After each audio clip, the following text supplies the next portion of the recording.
It's often said that history is written by the victors. That can be true depending on your definition of victory. There's a reason you don't hear about the Parthian Empire despite it lasting almost 400 years. Well, that's not true. You do hear about it, but only in its relation to Rome or the Sassanids. Why? Because they're the ones with all the preserved writing, preserved by the victors of their respective existential struggles. The printing press kind of changes everything in that regard, but when looking at the early medieval period and before, I find this is usually the case. So, Goths. In the popular imagination, they kind of just appear in Roman history, mess things up, and then disappear. That is, if they're being imagined at all. The impact is so strongly felt, and yet it feels as though people don't know much about them. Me included. This is the case with most Germans of this period, the obvious exception being the Franks. History is a series of causes and effects, and it's important to know where the Goths come from in order to know where they went, what they did, and why they matter. So, where do the Goths come from?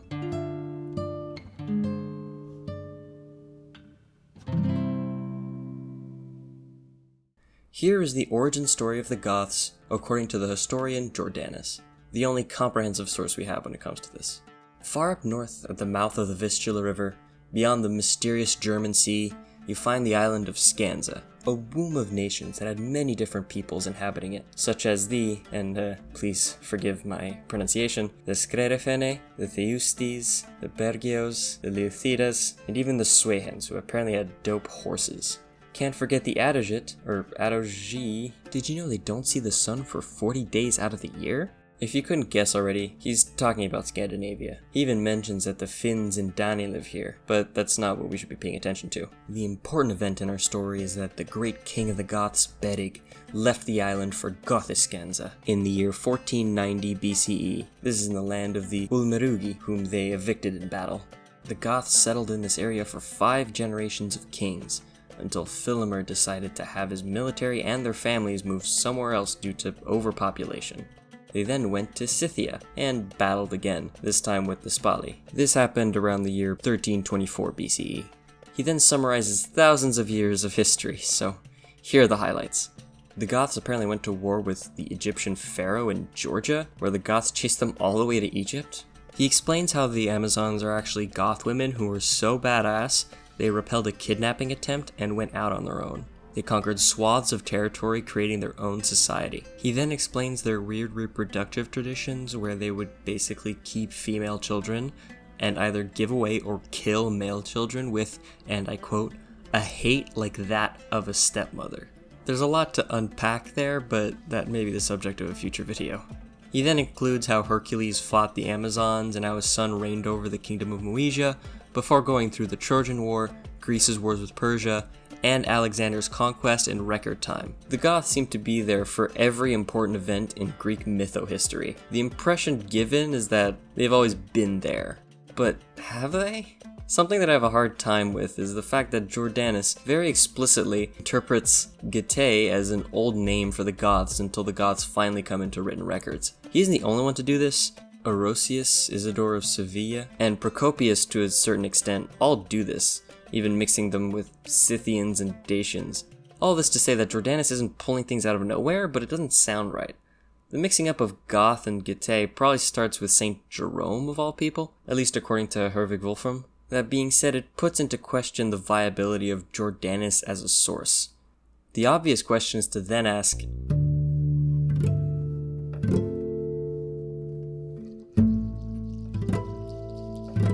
Jordanus was an Eastern Roman historian of proud Gothic ancestry who lived and worked in Constantinople. One of his most famous works is the Getica, the book I've been using as a reference up to this point, and importantly, is a book that should not be trusted. Not as a source of completely accurate history anyway. Wolfram, who I mentioned before, analyzes the text as a way to reconstruct the now lost Origo Gothica that Cassiodorus, one of Jordanus' sources, created while working in the Ostrogothic kingdom of Italy. He isn't necessarily convinced of its accuracy, but thinks that there is some truth to the idea of a migration from Scandinavia to Scythia. Not all Gothic people, but some clan or multiple clans. Peter J. Heather calls it Amalocentric, a reference to the Ostrogothic dynasty that followed Odoacer. They both generally agree that Jordanus' history, at the very least, is a useful look at the history of the Goths that they told themselves, like how the Aeneid was used as the history of Rome despite its clear inaccuracy today. Wolfram is more interested in reconstructing bits of the Origo Gothica since he views that as a more thorough and complete work compared to the Getica.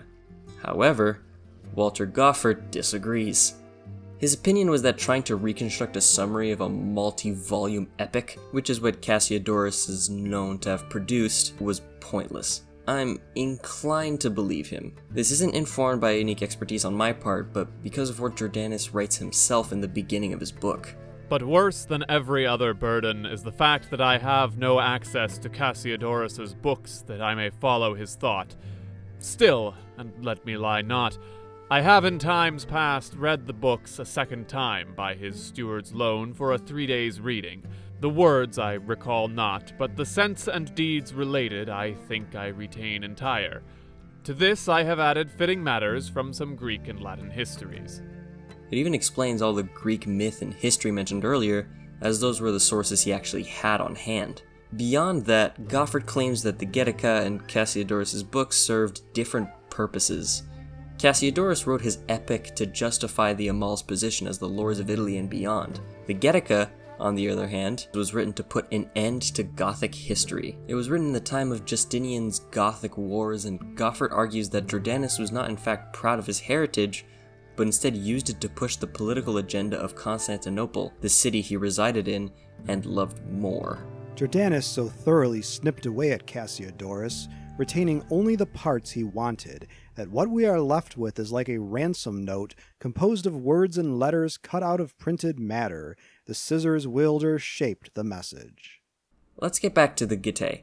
The Getae have their own history that seemingly goes much further back in Roman history than the Goths. Heather proposed that the reason why these histories got mixed together was to make it seem as though the Goths were actually no different than the other Germans that Rome had been fighting for generations. Like all the other Germans, Rome would defeat the Goths just the same. This is an especially important message during the reign of Justinian, when reclaiming and revitalizing the land and legacy of the Roman Empire was such an important motivation. Not only would they get the peninsula back, but they would defeat the barbarians like they did in the good old days. So it seems as though the true origin of the Goths is impossible to know despite this source. It seems as though the Goths are lost in an amalgam of Germanic, Scythian, Dacian people.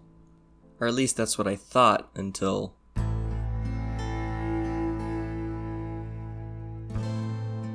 Archaeological evidence has given us ideas of the area the Goths and their sister cultures inhabited. The Cherniakov culture is a material culture that seems to align very well with the locations outlined in Roman records as to where the Goths lived. It also probably includes other social groups, but this at least gives us a place we can be confident in. Then there's the Vilbark culture. This matches Jordanus' work, starting around the mouth of the Vistula River and going down toward the direction of Scythia over time. These archaeological sites have also left us some bones which, with the wonders of modern technology, can be examined. There is, in fact, genetic evidence which also seems to indicate that the migration theory is correct. I'm no expert in science, so I'm not in a position to judge how decisive this is. Despite that, I think this evidence certainly would support the idea that a migration happened. There is also etymological evidence. The language is unique as it is one of the most well-known languages of its kind. The history behind the language will be told another time, but I bring this up because we actually know what the Goths called themselves.